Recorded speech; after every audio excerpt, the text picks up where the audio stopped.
One of the things in sound design is to understand how we think differently when we're dealing with digital sound versus acoustic sound. When we look at the history of digital sound, it's a very interesting way that composers have tried to explore not only new kind of sounds that are possible with synthesis techniques and different ways of processing, but how does it actually make us think and hear in a different way?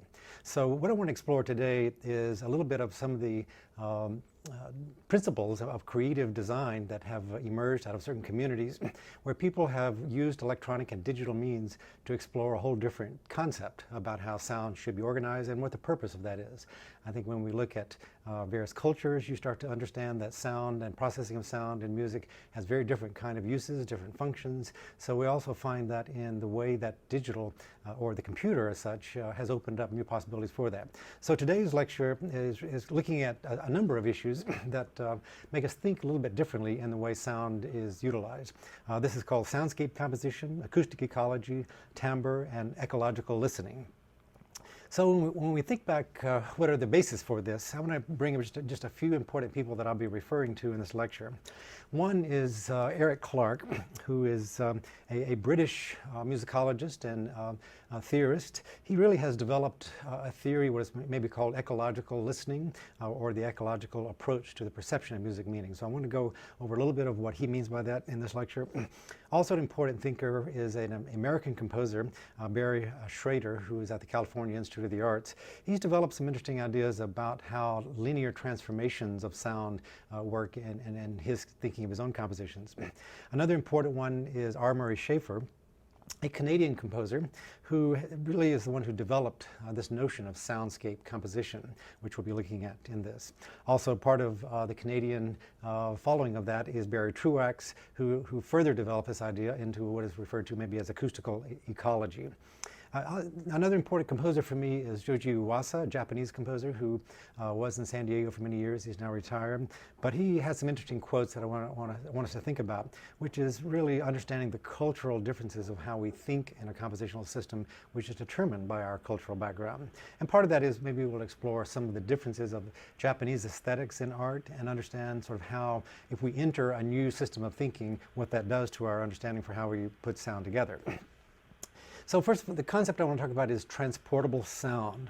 This notion you see in a number of people. One would be Toru Takemitsu, a Japanese composer, and he perhaps maybe first formalized this idea. And what he said is Western music is more transportable than Japanese music because the former can generally be abstracted into relationships between fixed pitches, tying the essence of a work to notes rather than to specific timbres. So what Takemitsu is trying to get at is that in Western music, for him, being a Japanese composer, you understand the relationship of how the music works by understanding the relationship of pitches. So we have melodies, we have harmonies. We tend to analyze and think about Western music in that linear connection between pitches.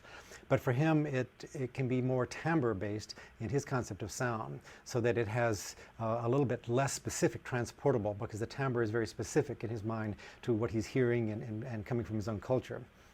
Pierre Schaeffer is a French sound artist, perhaps who was most known in Paris in the 1940s for starting what is called musique concrète, which was the first sort of taking a tape recorder and recorded sounds and manipulating those. So he developed this idea of the object sonore, which appeared to render all sounds transportable. This paved the way for a new kind of perception referred to as acousmatic listening. The acousmatic experience refers to sounds that one hears without seeing the causes behind it, so that the attention shifts away from the physical object that causes the audio perception back towards the content of the perception. So in electronic music, we tend to be all acousmatic, meaning that we don't see the original sound source that's being produced. So this is an idea that actually Pythagoras was the one who developed this sort of acousmatic concept about where there would be a teaching where the teaching was being done behind a screen, so you don't think about the person delivering the content, but you just listen to the thoughts. So this acousmatic experience has now become an important part of people who work in digital sound design realize that much of what the sounds they're generating, we don't have a connection to the original sound source like we do in acoustic music. R. Murray Schafer, also I mentioned before, had a notion called schizophonia, where it's the experience of listening becomes abstracted not only from the sound source in the original acoustical environment, but also from the cultural context.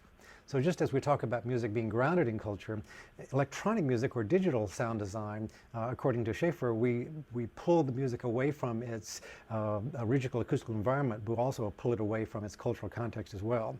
So these are notions that you see a lot of composers and thinkers exploring with digital sound, where we're looking at it in a very different way, perhaps very different than Western acoustic music, or even studying it through culture. Barry Schrader, as I mentioned, from the California Institute of the Arts, a couple of ideas that he developed. The timbres he creates are all time-variant structures based on the analysis of acoustic timbres, where the spectrum and what he calls the event envelope are both constantly in flux. So what he's referring to is that what he does is create music which is a time-variant structure, as most music is, but he starts with acoustic timbres, analyzing those timbres, and then develops a kind of an envelope, a shaping of that, where you have a constant state of flux that are in the shaping of the timbres. This is very similar to what you find in many of the electroacoustic composers around the world. Schrader also creates linear timbral transformations, which he more commonly refers to as timbral morphs. So you start to see this idea of timbres morphing from one particular stasis to another state is very common throughout the world in people who do digital sound design or digital composition. This also is at the basis for much of the modern French style of composition, which is called spectral composition, which is a steady evolution of timbral morphs, perhaps. When we start to think about what is the function of music, we can quickly get into kind of a philosophic notion of a music teleology. And what I've done here is develop a little bit of a taxonomy from what I might call the intra-musical meanings going to the extra-musical meanings. So if we start to think about the different ways of looking at music philosophically, we might start with a teleological understanding where music starts out on one end of the spectrum would be an organic interconnection of musical elements. This is maybe referred to as autonomous listening. When we go to a concert hall and we position ourselves in a quiet space, usually concert halls are built to block out all sorts of extraneous environmental sounds so that we have a quasi-silent environment other than the audience sounds.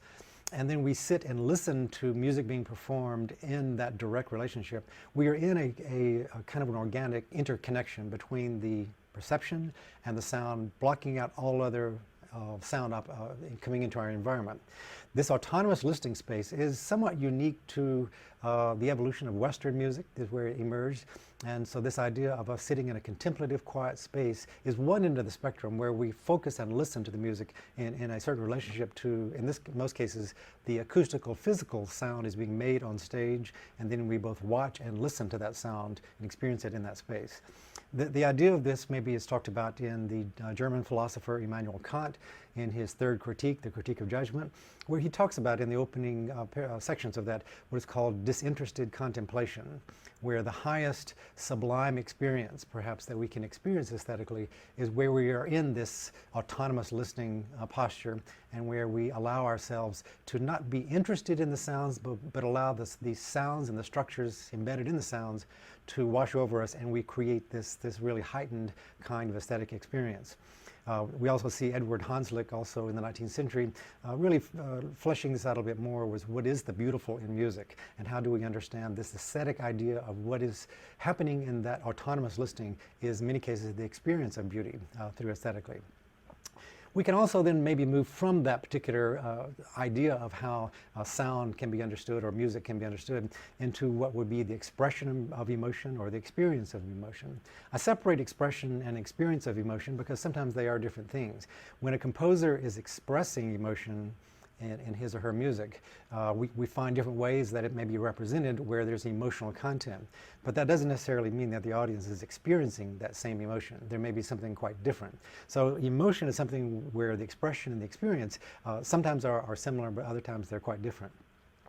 Another way of looking at the experience of music would be looking at how much motion is embedded. And I think this is something that we tend to forget that a lot of music is embedded with creating a sense of motion. So when we have beat or we have waves or any kind of gesture or pulsation, we're creating a sense that often the body will start to resonate with that and start to feel motion. So sometimes it's happening from beat to beat. Other times composers over the course of a whole phrase will start to put motion where we feel a sensation of movement. And so music is trying to create this energy of motion embedded in the music. It's not about an idea, but it's about creating the sensation of motion. We as human creatures move across the planet with a certain motion, and that sensation of motion is often what we're resonating with when we listen. Going further toward a kind of a extra musical meaning, we move into something that may be called tone painting or sound painting, where we tend to take the idea of nature perhaps and we try to imitate in sounds what we are experiencing in another natural phenomenon. So in that case we're moving not into sort of some abstract autonomous listening of just pure structure, but now we're clearly trying to represent some kind of experience of the world in a sonic mapping of that. Further into that would be imagery and narrative, where we are painting a story, where there is a narrative behind what the composer or the sound is trying to outline. And now we're moving further into something where we might be moving into video or film, where the music is following a particular narrative. So going further into this extra musical taxonomy, we then have a metaphor for life experience or creating a social self-identity, where music is clearly representing symbolically something that is meaningful to us. For example, if we hear our particular national anthem, whatever that is, some people may feel a certain nationalistic pride in hearing that symbol. So that music is not, we're not listening to it in a pure abstract way, we're listening to it because of the meaning that we derive or we associate with that. So in some ways when you think about the range of music teleology, we can think about experiencing sound which has no pre-reference of meaning associated with it, where we just hear it on an abstract level, all the way to where certain sounds carry very powerful meaning to us and we experience them. In many cases they become very political in that, when they carry very strong, powerful meanings that we maybe don't agree with. The preceding program is copyrighted by Emory University.